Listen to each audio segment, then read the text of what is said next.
Hello, everybody. This is Glyn Baker. I've just enjoyed giving an interview to the Really 007 podcast. Keep up with it. It's a fantastic thing. You're very committed to the whole thing and enjoyed it. Yeah.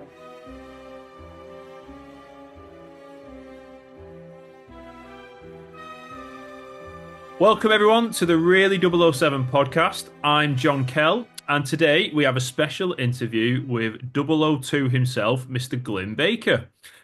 Glyn starred as the 00 agent in the pre-title sequence of one of our favourite James Bond films, The Living Daylights.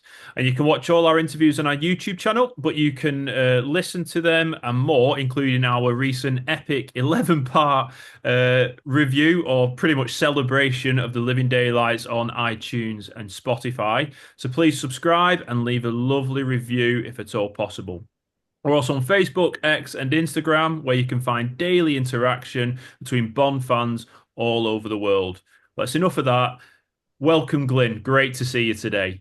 Yeah. How are you? I'm all right, thank you. I very rarely do these on my own. I usually have some of my other people to chat with us as well, but it's just me and you. So really looking forward to just having a chat and catching up and hearing about your great career and your part on The Living Daylights. Right. Yeah. Was acting something that you wanted to get into from an early age, especially with your parents' influence? Yeah. Actually, I think probably around the age of about 16, 17, I'd done a few school plays Okay. and that had gone quite well. And then my dad had said, why don't you be an actor? Which was lovely. I didn't really know what I wanted to do, to be honest. And so at least I had that going to drama school, that to go through, which I really enjoyed a lot. Also, he was very supportive, he was the most wonderful father. He was a great man, and he always had a lot on his mind, Yep. and but still always had time for us as kids. We were four kids, all growing up fast. I mean, unfortunately, he didn't see a huge amount of what I did because by the time I was 20, he died. So he'd seen me in a few drama school productions, which he was very, into. Yeah, yeah, yeah. So yeah, I, it was a bit tricky for me because I think I could have benefited if he'd lived a bit longer. Oh, yeah. But he died at a very young age. He was only 48 when he died. But Yeah. I loved acting when I was. I'm not acting now. I'm a designer. I work. Where I'm recording from is a large property in the Surrey Hills, and I'm project coordinating the renovation of a big house. That's what Wow. I've been doing for quite a long time now. Absolutely fascinating. Yeah, it was an amazing thing to be his son as well. Yeah. He was an actor, had really come from nothing, and he ended up as a producer, and he produced some very good films. Zulu was his first film. Brilliant. Sean Yeah, Connery. and Yeah. he went on. Not a huge amount of people know this, that he made the original Italian Job. That was my father's. Yeah. Wow. Yeah, it's an incredible story. You should look. The producer Michael Dealey is who was worked with my dad. He's alive, and there's if you look at I think there's a DVD, and it's probably I think you can probably stream it as well. I don't these days. There's a making of the original Italian Job. Yeah. Stanley's mentioned throughout that because they had set up a film, and I think it was for Paramount or Columbia. I'm not quite sure which one. And they'd had it all ready, and they'd cast, and sets were being made, and all sorts of things. And the Americans, this was in 1972, I think, or something like that, when it was made, and suddenly the Americans pulled out of that project. They were all sitting around in the office, not knowing what to do. All the finance had gone. What was his name here? Michael Dealey. he was an incredible producer, actually. I mean, he went on to produce things like The Deer Hunter, Oh, Coal Miner's Daughter, and the original Blade Runner.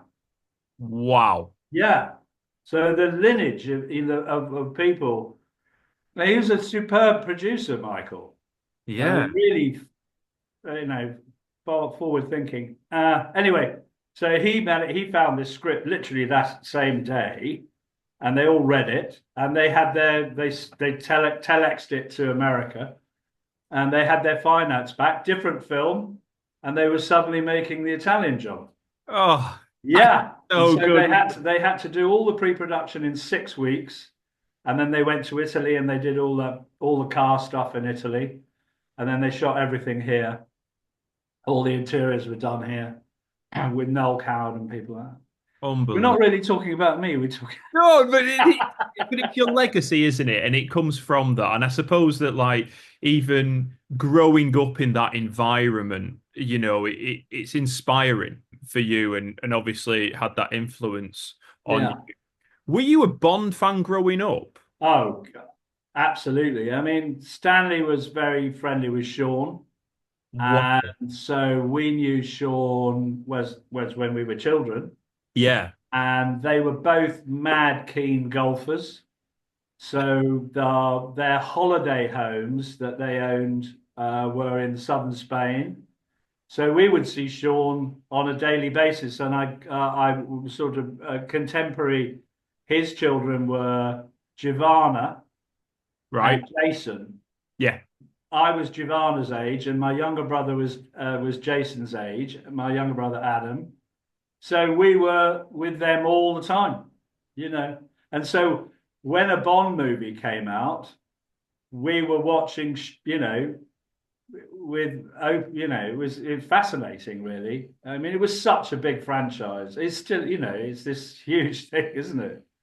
so, so how? I mean, how would you refer? Would you refer to him as just Sean, or would you refer to him as James Bond? No, not James Bond. No, no, no. He played that down rather. Okay. And Sean went on to have a fantastic career, didn't he? Really, Yeah, after Bond, and he'd done a lot. He'd done a lot of good stuff before Bond. I mean, he'd been absolutely. in a couple of movies with Stanley. They'd done Hell Drivers together.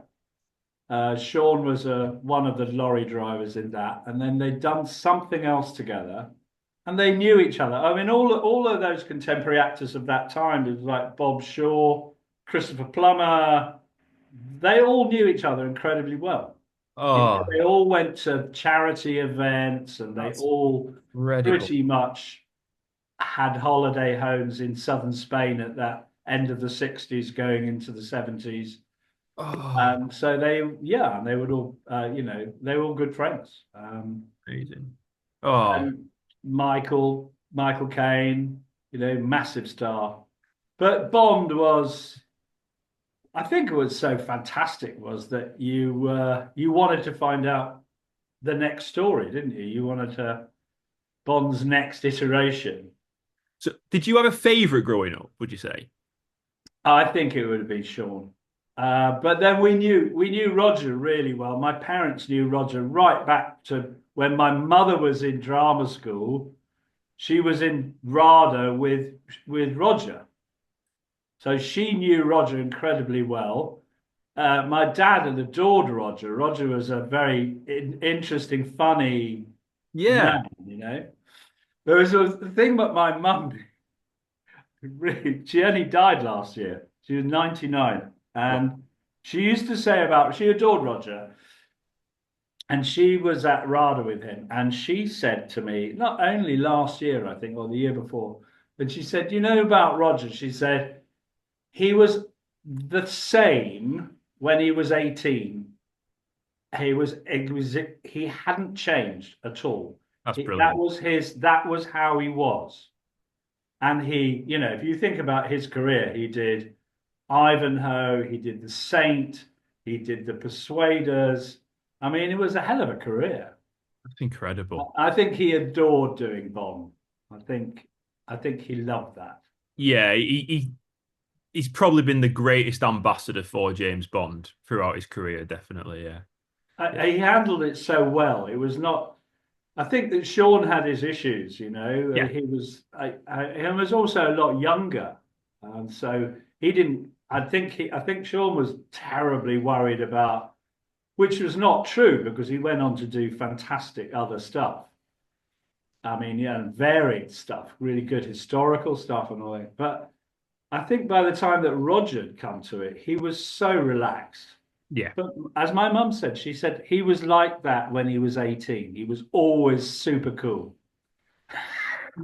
Am I right in saying that your first ever film, The Wild Geese, you were Yeah, starring with Roger, weren't you? yeah, absolutely. My dad had just died, and the producer, Ewan Lloyd, I think, did it as a favor to my mum and my dad, my dear departed father. And I got cast in this film. I was the youngest person on. I mean, I think I was 20, yeah, just over 20. And so there are all these big stars. There's Roger, Richard Burton, Richard Harris, Hardy Kruger, and Wow. then all of these other actors who are all well-known supporting actors, people like Percy Herbert, Jack Watson. I mean, the story went on, and Ronnie Fraser was in it. And they were all of that same family. They'd all worked on Bond movies. They all knew each other really, really well. So the in jokes and all of that were, and then we went to South Africa to film that, and we were down there for something like 2 months. Roger was fantastic. He was just such a gentleman. I think that is, if you ever ask about Roger, I mean, they would just say he was a one unbelievably cool and relaxed, but Yeah. also he was incredibly generous with his spirit. Yeah. You know, he was a lovely, lovely man, and you know, he was enjoying himself all the time. There was no kind of angst with him. Whereas I think Sean had, had battles. You know, it was a. I don't think it was easy for him, and I think it Roger made it easy. Yeah. Yeah. And I'm working, weirdly, I'm working with a Bond girl, Carol Ashby. oh yes. Yeah, yeah. And Carol, she's working on this job as a designer. She's done all the fabrics and everything for it. We're in this extraordinary house here. And she's fantastic. And she had an amazing relationship with Roger. She adored him. And she was in two Bond movies with him, Yes. Octopussy and another one. I don't know what the other one A was. View to a Kill. You know, look, I'm yeah, the nerd, you know.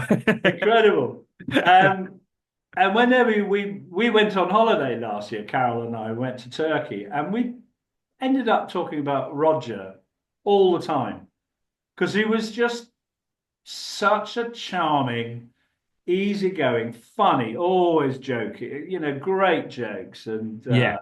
you know, I think it must have been very nice for the producers to work with him, that he nothing would have been a problem. He would have made it easy for them, you know.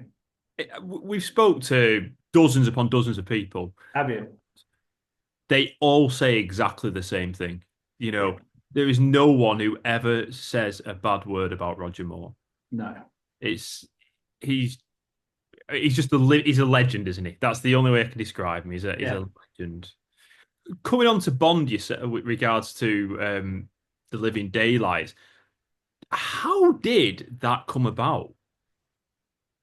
Um, I had a very good agent in those days, and she put me up for everything. I mean, I did, you know, I, I never didn't get everything, but I went along for a casting, and I think I can't remember, was it Susie Figgis or one of, I don't know who the Bond casting lady is.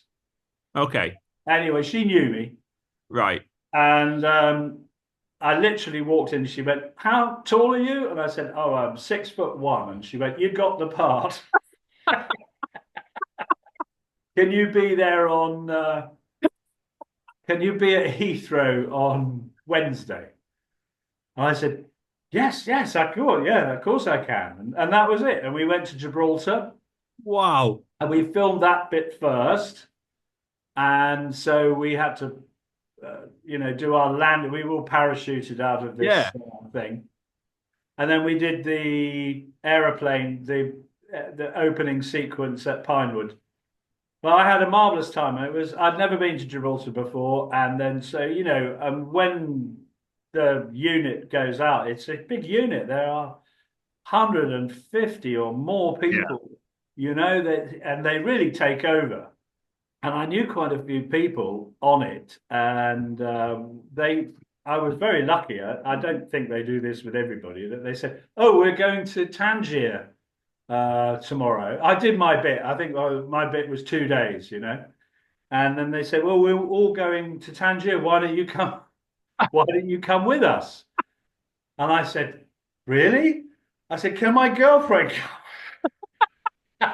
And they went, "Yes," And I said she flew to Tangier, and then we went to Marrakesh because I think they did some filming in Marrakesh as well on that movie, and then I had a little holiday. I had a sort of 4 day holiday, and it was brilliant. And then when the Pinewood bit was much later, was about a month later, I think.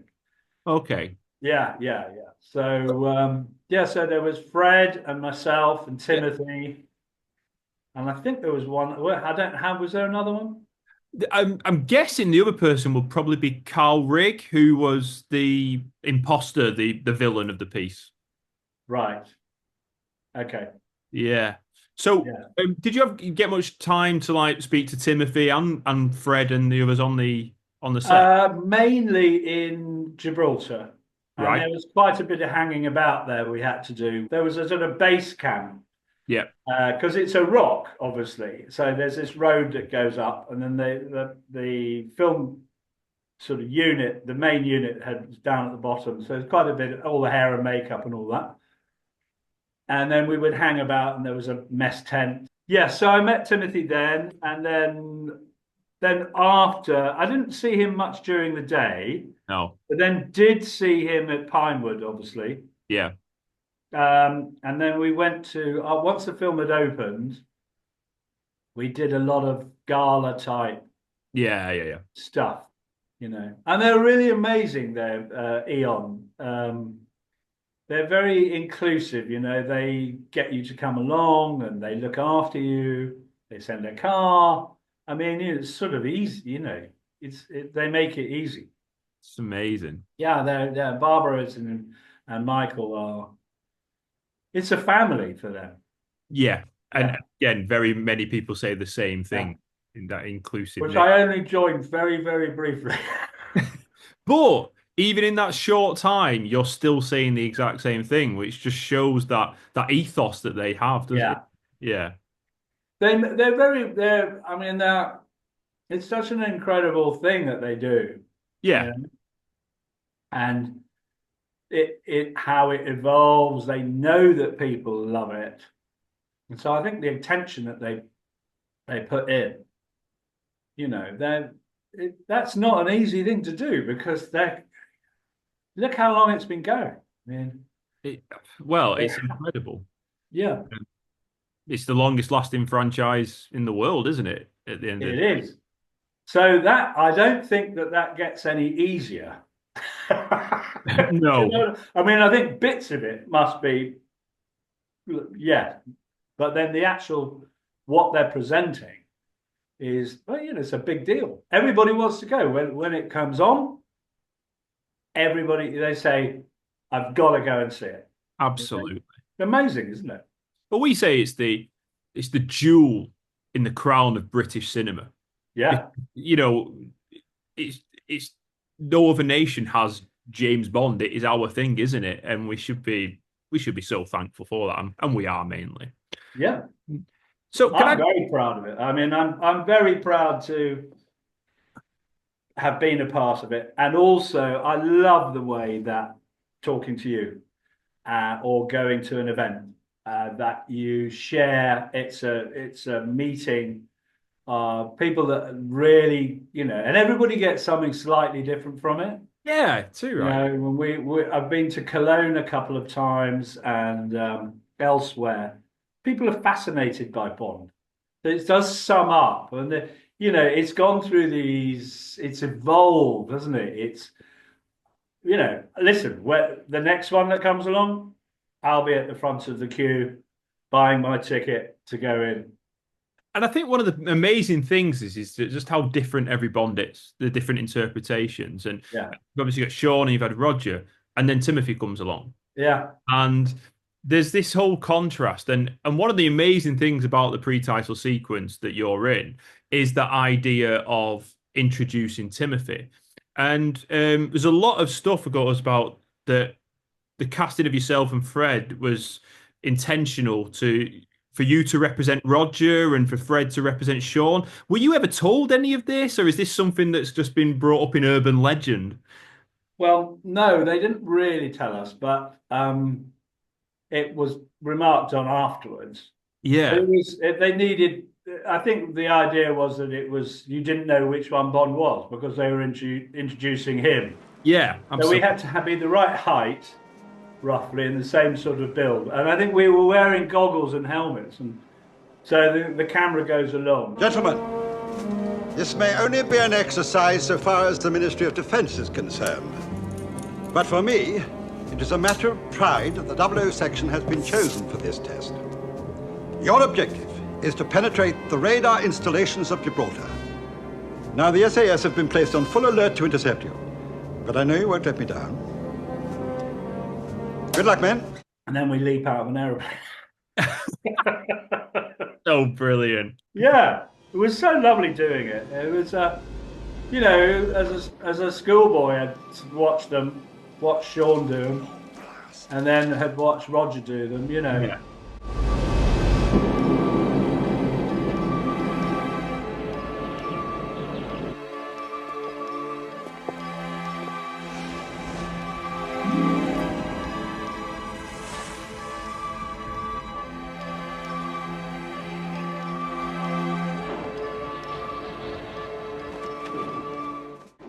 I'm just as into it with watching Daniel. I think he brought something completely new, Yeah. and I'm like you. I'm longing to see what the next iteration is, what the next development is. Would you say that Timothy's like hard-edged kind of Bond that he brought? Because he's my personal favorite, by the way. Really? I absolutely adore Timothy Dalton. Ah, I think if I'm talking objectively, I'd say Sean Connery's the best James Bond, but I'd say personally, my personal favorite is Timothy because growing up as a child, and I love Roger Moore, don't get me wrong, but the contrast in what yeah, I'm watching and especially in this film, in The Living Daylight, so much of it, Dalton is giving everyone else a platform to right. perform, and it's not that he's the star, it's that like this is a kind of I don't know, ensemble piece, and he is allowing so many actors. He's a generous actor. Yeah, And would you say, I mean, I think that Dalton is the real inspiration behind Craig's interpretation of Bond personally. really. Well, I just think in terms of that hard-edged Yeah, and not anti-hero, reluctant hero, that, a bit world weary, that approach. I yeah, do think that since Daniel Craig has become Bond, retrospectively, people praise Dalton a lot more than they previously did. really. Yeah. Okay, I can see that. I mean, Timothy is one lovely guy, and two very serious actor. Yes. I mean, he'd done his stage work before that was phenomenal. I saw him do Liaison Dangereuse when, a good, I think I must have been about 17, I suppose. And I was mesmerized at watching him do that on the London stage. And I think watching the film, I've watched it a few times, over the years. Yeah, I think maybe he's the he was the first Bond with a kind of conscience, or Yeah. he was showing a vulnerability at the same time as a suaveness. Yeah. It's not an easy task. You know, imagine they say, "There you go, you're Bond." What do you bring to it? I think Daniel took it head on, and he did he was an action, he was a killer, wasn't he? Really. Yeah. I think that's it. I'd not really thought of it that Timothy had influenced that in any way, but yeah, they all bring something different to it. Yeah. And did you have any dealings with John Glenn? Because John Glenn is a James Bond legend, Yes. prolific, and to me the king of action. The action that he directs is something to behold. Yeah.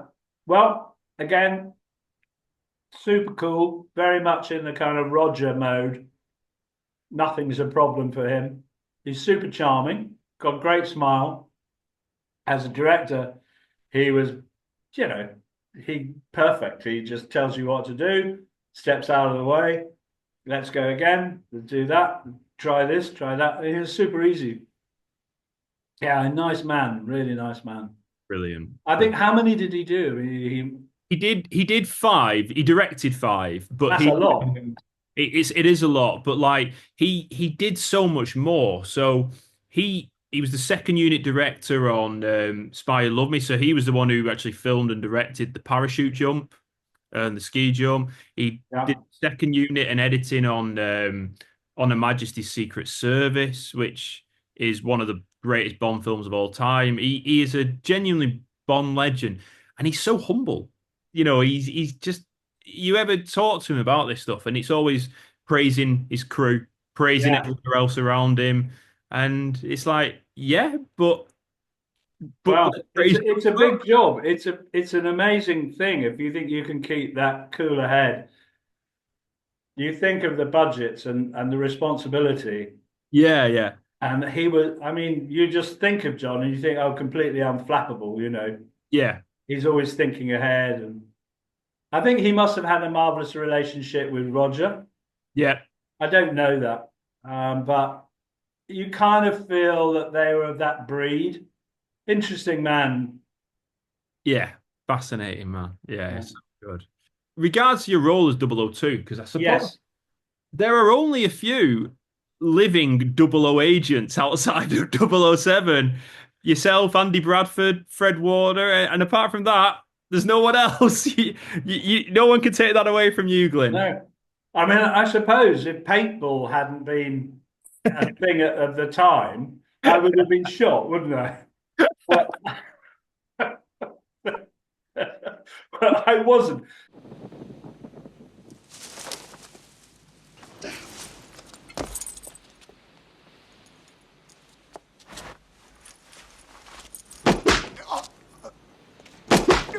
That's it, John.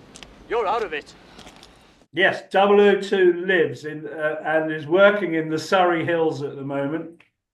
I'm very proud of it. I think it's a fantastic thing to have done.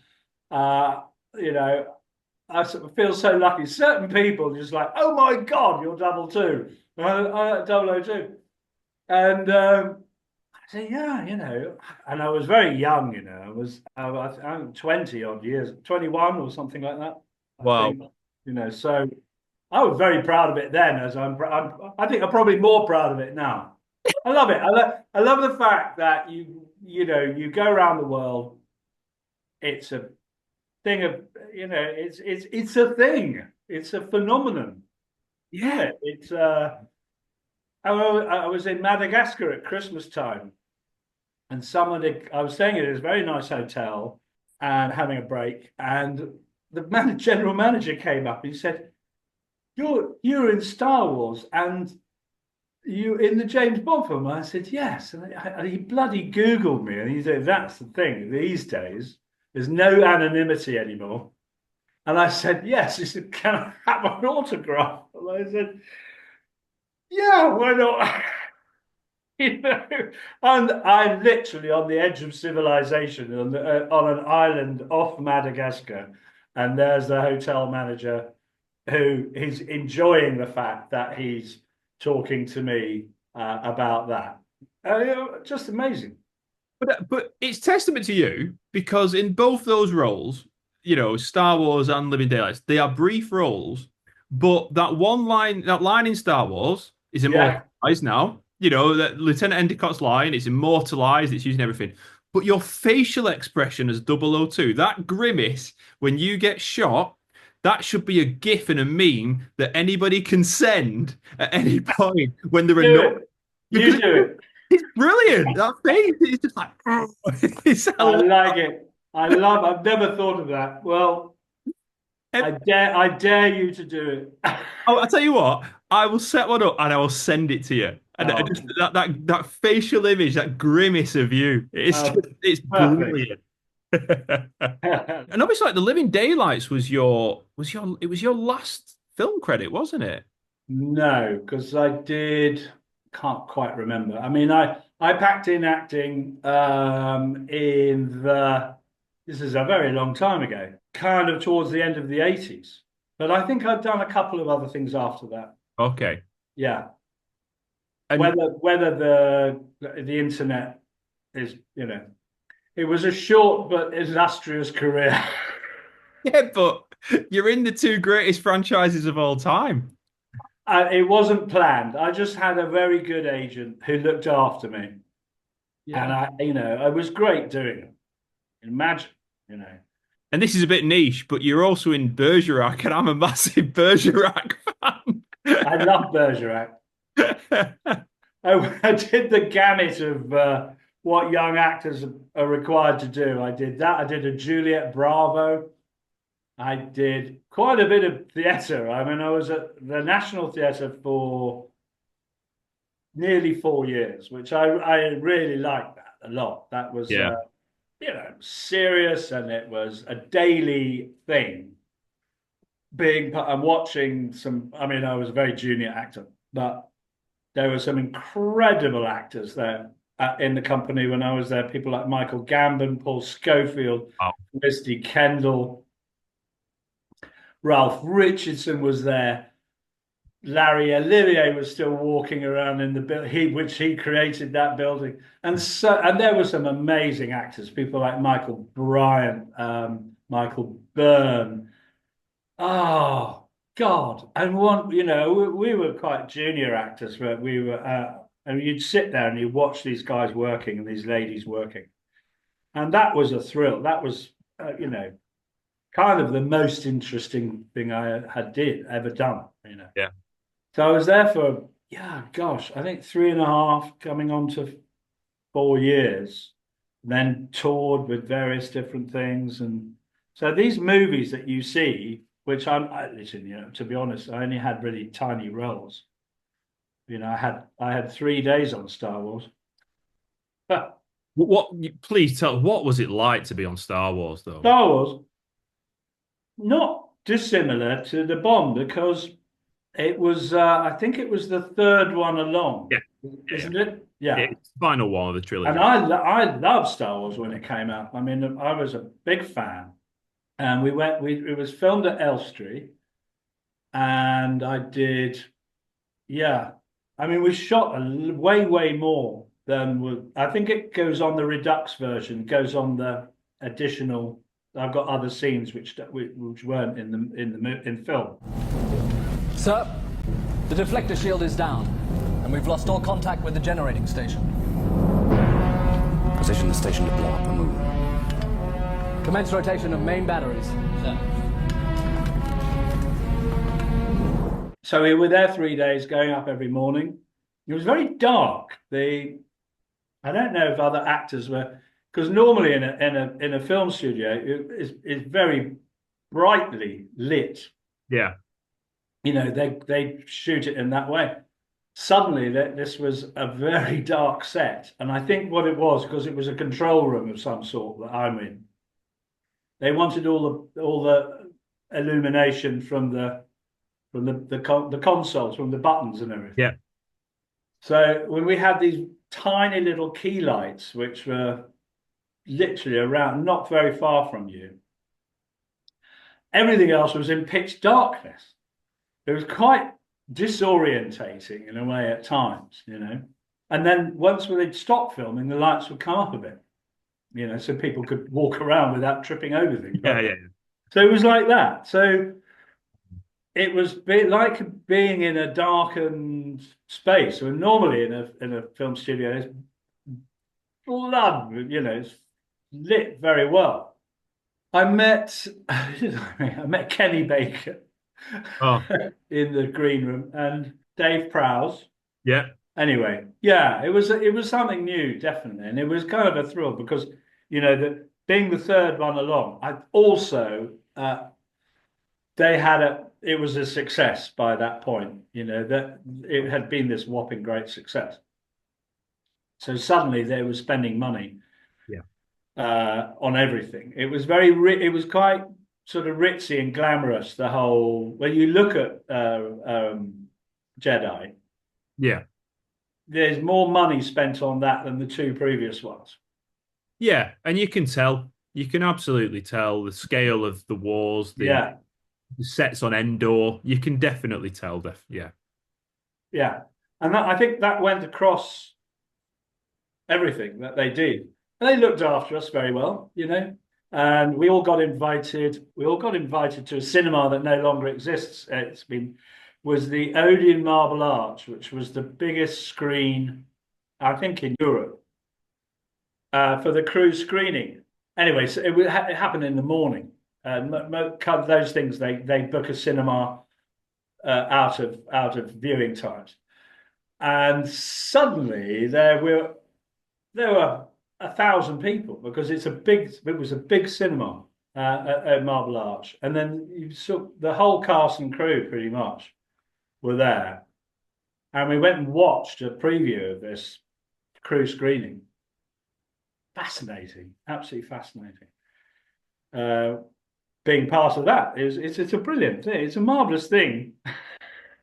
just incredible to hear these stories of Bond, to hear these stories Yeah, of Star Wars and all this, and then you come out of acting, and now yeah. you're a building consultant, aren't you? Is that mainly what? I'm a sort of design and yeah. I mean, I've done quite a few other things. I'm a bit of a Renaissance man. I owned a few restaurants in Notting Hill back in the. That's kind of why I gave up acting, really. I mean, it's a sort of slightly shameful thing to say, but I couldn't really live on the wages of an actor. I Right. couldn't. It just wasn't bringing in enough. No. And I have friends who are actors who now have been all the way through. They've never done anything else. I mean, they may have done a bit to earn a bit on the side, but I can't work out how they've lived. And they're absolutely dedicated. They love the business. They believe in it. They believe in themselves, and that is what they are. It's their identity. And I don't think that I have an actor's identity in a way. Right. You know, it was a job in a way. Yeah. And I wonder if that's because of my dad, or I'd see him, and he very much, it was a career, and it was about getting as much out of it as possible. I don't think I was going very far. I wasn't going anywhere fast. 002. And I've had in my mind, I've had better success doing other things, which gives me a living. Hmm. Do I miss it? Not particularly, actually, in a way. I do have a lot of friends who still do it. They Yeah. love it. They absolutely love it. They're always looking forward to the next thing. And I like stories. I love stories. That's a big thing for me. How to tell a story, particularly going back. The older you get, you kind of look back, and I was looking at the film, the stuff that my father had produced, like Yeah. Zulu and stuff, and picking apart why they work, why a film works, what are the elements in it which really get you and keep hold of you until the final reel. That is fascinating to me, much more than acting. I love great performances. I'm a big fan of actors who do something with a part. Hmm. But Yeah, I think I don't really miss it. But that point you Um, said about storytelling, I that's why I love mm, the Living Daylights. I think Living yeah, is the best storytelling, one of the best in the series. That intrigue starts off obviously as a spy thriller, and Bond is just following a breadcrumbs. Really, he's just trying to find his way, and yeah, he ends up in Afghanistan, on solving this plot of a couple of mavericks who are trying to sell some drugs for some money, and that's all it comes yeah. down to. But what a phenomenal story! And Dick Maybaum and Michael G. Wilson really blew it out of the park with that. So it's absolutely your favorite then. It's one of, I would say, both Daltons, Living Daylights and License to Kill, and On Her Majesty's Secret Service. They are my three prime favorite James Bond films. Um, Yeah, but great. I say that there's about 20 of them that would be in my top 50 films of all time. You know, Right, right. I love James Bond. It's my thing. Yeah, no, it's great. Great. Yeah. Where are you? I'm So looking. I'm in Bolton at my Are house. you? Yeah. So when you said Bob Shaw, Yeah, I'm guessing you mean Robert Shaw. Robert Shaw. Yeah. So he's from He was from Bolton. So he's He's a like, Bolton man. yeah, yeah, yeah. So he's from a little town in Bolton called West Horton, and there's a Weatherspoons pub called the Robert Shaw named Get after him. away. Oh, honestly, it's brilliant. And I'm going there. it's class. Oh, our podcast went down and we recorded a James Bond episode in the Robert Shaw pub. It's honestly, He did. He was the heavy with Sean on the train. yeah, from Russia with Love. Yeah, Russia with Love. yeah. I worked for Bob as a voice coach in California. On it, I was on holiday, and it was just after my dad had died, and I was in California, and he was close to my dad. They were, they all knew each other very well. And he said, "Oh, come over to the Beverly Hills Hotel." And I haven't seen you since you're 5, 6, or something like that. I go over there, and he's at the bar, and I said, "What are you doing?" And he said, "Oh, I'm doing a film called Swashbucklers." So this was before Jaws. This Right. was just before Jaws, which was huge for him, right? And so it was at the Universal lot, and we had a drink with him at the bar, and he said, "Well, what are you doing?" And I said, "Oh, I'm staying with friends in Malibu." He said, "How's your?" He said, I said, "What's your pirate called?" I can't remember even what and we started doing these Cornish accents. Yeah, right. He said, "You do that very well." He said, "The Americans can't do that." He said, "Do you want a job?" And I said, "Really?" I didn't have any money.